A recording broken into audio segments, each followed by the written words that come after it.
তো গান তো কম বেশ সবাই বানাতে চায়, কিন্তু সবাই তো আর সবটা পারে না বা জানেও না। তো আজকে তোমাদের একটা এরকম অ্যাপ্লিকেশনের বিষয়ে বলবো যেটার সাহায্যে তোমরা নিজের গান নিজে বানাতে পারবে। হ্যাঁ, ঠিকই বললাম। এটার নাম হলো সোনো এআই, যার সাহায্যে তোমরা নিজের গান নিজেই তৈরি করতে পারবে। তার জন্য আমাদের প্লে স্টোর থেকে একটা অ্যাপ্লিকেশন ডাউনলোড করতে হবে। তো চলো আগে সেটা ডাউনলোড করে নিই। তো প্রথমত আমাদের ফোনে প্লে স্টোরটা ওপেন করে নিচ্ছি। তো আমাদের প্লে স্টোর ওপেন করা হয়ে গেল। এখন সার্চ আইকনে ক্লিক করে সার্চ বারে গিয়ে আমরা এখানে লিখব সোনো এআই। তো আমি এস দেওয়াতেই আমার সোনো এআই আগে লেখা ছিল, তার জন্য এসে পড়লো। এখন সোনো এআই অ্যাপ্লিকেশনটা দেখতে পাচ্ছি আমার আগের থেকে ডাউনলোড করা, তাই এখন ওপেন করে নিচ্ছি। তো আমরা এখন সোনো এআইতে প্রবেশ করছি। তো একটু অপেক্ষা করার পর সোনো এআইতে প্রবেশ করলাম। এখানে মিউজিক নামক একটা চিহ্ন আইকন দেওয়া আছে, সেখানে ক্লিক করে আমাদের প্রম্পটটা লিখে ফেলবো। উপরের আইকনে ক্লিক করে আমাদের প্রম্পটটা লেখা যাক। তুমি যে ধরনের গান লিখতে চাও সেটা শুধু লিখে ফেলো।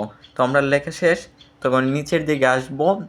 এই আইকনে তোমরা কোন ধরনের গান চাও, যেমন ডিজে, তারপরে নর্মাল সং, এসব যে কোনো ধরনের রিমিক্স তোমরা লিখতে পারবে। তো আমি এখানে লিখছি হাই কোয়ালিটি রিমিক্স। তো আমাদের প্রম্পটটা লেখা শেষ। এখানে ক্রিয়েট অপশন নামক একটা আইকন দেওয়া আছে, সেখানে ক্লিক করে আমরা ক্রিয়েট করে নিব। তো আমাদের ক্রিয়েট প্রসেসিং শুরু হয়ে গেল। আমাদের কিছুক্ষণ অপেক্ষা করতে হবে। তো আমাদের ক্রিয়েট অপশানে ক্রিয়েট হচ্ছে।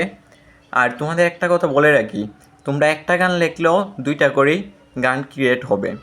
তো আমাদের গান ক্রিয়েট হয়ে গেল, এখন শোনা যাক।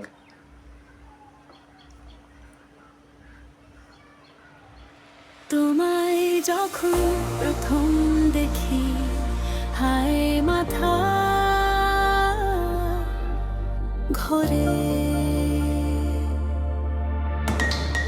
খাতা খুলে নাম লিখি শুধু, আর কিছু না ধরে।